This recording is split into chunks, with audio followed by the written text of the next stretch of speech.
A special type of informative speech is a demonstration speech, also called the process speech. This type of speech intends to teach an audience how something works or how to do something. You might use a demonstration speech at work, at school, at home, or at recreation. Today we'll focus on the types of demonstration speeches as well as how you can do a successful demonstration speech.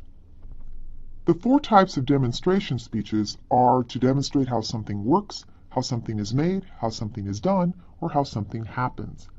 When you demonstrate how something works or how it is fixed, you might talk about how an eye works, or how a computer operates, or how a carburetor works. If you are doing a speech on how something is made or produced, you might be demonstrating how to make the perfect cup of coffee, how a violin is constructed, the art of Japanese origami, how to make beads, or how to make tamales. If you are demonstrating how something is done or is used, you might be demonstrating how to massage someone's back, how to clean fish, how to fly an airplane, or how to perform a particular surgery. Or you can explain how something happens. How did dinosaurs become extinct? How do dreams occur?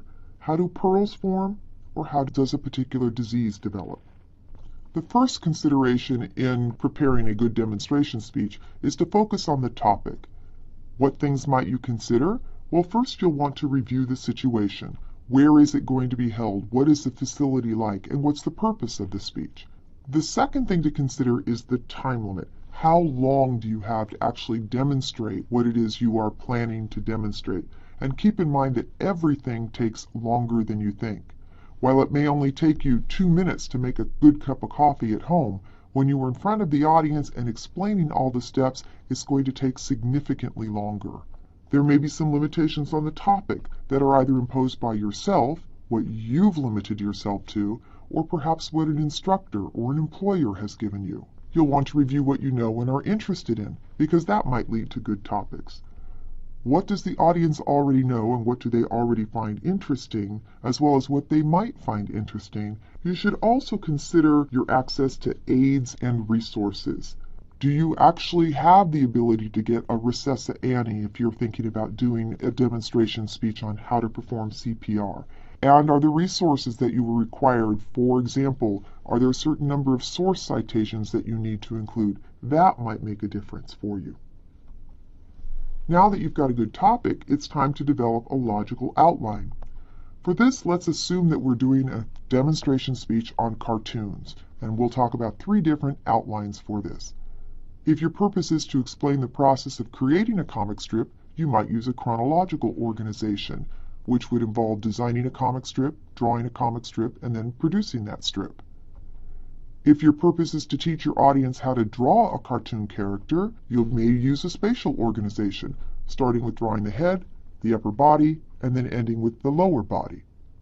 And then a very popular organizational structure is topical, which sometimes combines some. So if you were going to inform your audience about cartooning, your first point might be the importance or the value of the topic, followed by the materials that you need in detail, and then the steps in actually drawing. You might want to consider this approach to organizing your speech. The first is you'll start with an introduction. You'll be introducing the speech, explaining the value of the topic to your audience, and of course ending with a preview statement which previews your main points. Then we move to the body of the speech. The first point in the body might be understanding the importance or relevance of when what you're talking about might be appropriate or useful. Again, you are establishing that this is a worthwhile topic for your audience. The second main point would be what you need in order to do what you're trying to teach them to do. Specifically, what tools are needed and what materials in the exact amounts. It needs to be more than just a list. The third step would be the process, how to actually do it, all the steps in the procedure. And then there is a fourth step that you're not going to do when you're giving a demonstration in class. It's an unstated one, which is now you will do it or we will do it together. And if you think about it, these 4 steps are what you do whenever you're teaching somebody, let's say at home, you're teaching a child to cook. This is the order that you would talk about it.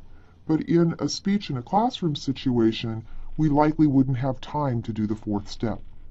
And then you would conclude. You would reiterate the value of it and then have a summary statement that reminded us of the steps that you've gone through in the body of the speech.